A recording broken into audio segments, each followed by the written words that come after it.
another episode of For Real Christianity. It's your girl, Miss Joel, and I'm back again, and I still have my special guest with me. Hi everybody, how you doing? And in case it wasn't clear in our Fighting Successfully video, this is my husband. I am my husband. And we do fight. Yes, we do. But we learn to not fight each other. Aww. So today's topic is, I love my church, but I can't stand my pastor. Oh gosh, I didn't see this one coming. 5 things you can do when you love your church. You love your church family. You love the location. You love the building. You love the little bitty babies. You just love your church. But your pastor gets on your nerves. This is For Real Christianity. Oh boy. And that's a reality at times, right? Everybody's not our cup of tea. So, I'm going to go first. So, my first piece of advice is recognize that he was appointed by God, right? So, for that, respect him. Respect the fact that God thought that he would be a good fit at this point in your life. Not just to be over the church, but to be the shepherd over your life. Your life. Your life. So, just respect that. You don't have to like him to respect the fact that he's in that position, right? Disclaimer, we love our pastor. We do love our pastor. But number 2 is exactly that. Love him because God wants you to love him. And God wants you to appreciate your pastor. So, if you have a problem with your pastor, first get on your knees and ask God to help you to learn to love the pastor. Because you can't just get by on tolerance, and you can't just get by on, he's okay. You gotta love your pastor, because Jesus said you have to love even your enemies. Ooh. Yeah, and I hope your pastor isn't your enemy. That's I right. hope you haven't gone that far. Mm-hmm. Which brings me to number 3. Don't make your pastor your enemy. If you don't like him, don't proactively go against his ideas and plans just because you don't like him.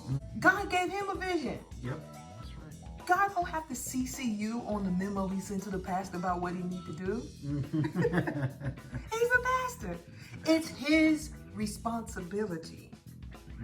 So you go along, you help him with his vision, and you set an example for other people as well when you do that. Because I'm sure there's other people too who may not like the pastor. Again, everybody's not everybody's cup of tea. And that's okay. Yep. But you do have to respect the roles, as I said earlier. So don't start sabotaging and making an enemy out of the pastor. You remember those little kids? Who was the prophet? Elijah? Yes. And they were teasing him, calling him Baldy. Problems. What happened to those kids? Problems. Big problems. It's like a Big bear problems. came and ate them. All my pieces. So, you know, I don't want to make an enemy out of the pastor. Because, I mean, we don't have bears showing up at church now, but there are other kind of bears that can come and eat you alive. That's right. Touch not my Anointed. anointed. And that's my point. The next point is you have to remember that he is still the man of God and God appointed him. So be very careful how you talk about him, how you treat him, how you act towards him, because you have to remember this is the shepherd that God has put over that particular flock. And God has called him, and if you try to go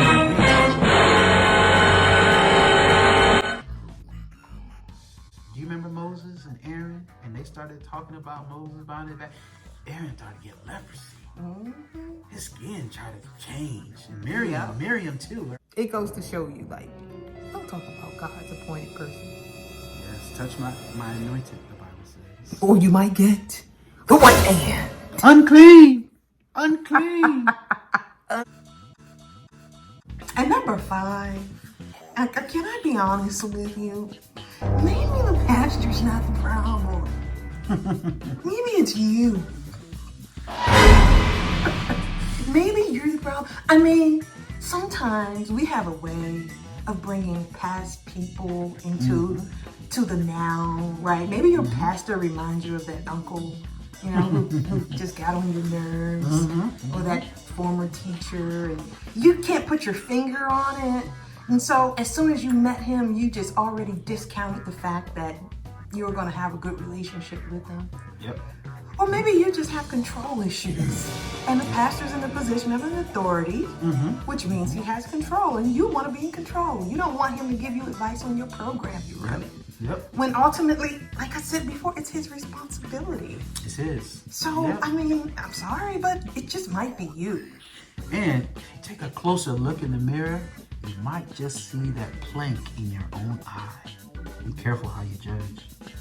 So, Right there. Take treat it out. Take it out before treat you. him. Take it out. Yeah, there you go. Before you you start taking it from. There you Pastor's go. eye. There Take you it go. out your own. All right, guys. That was it. That was our 5 things you can do when you love your church, but you don't like your pastor. That's it for real Christianity. Don't forget to like, comment, and subscribe. That's right. Hit that little button right down there. God bless you. Bye-bye. Hey guys, I would love to hear from you. Email me at the number 4real.christianity@gmail.com.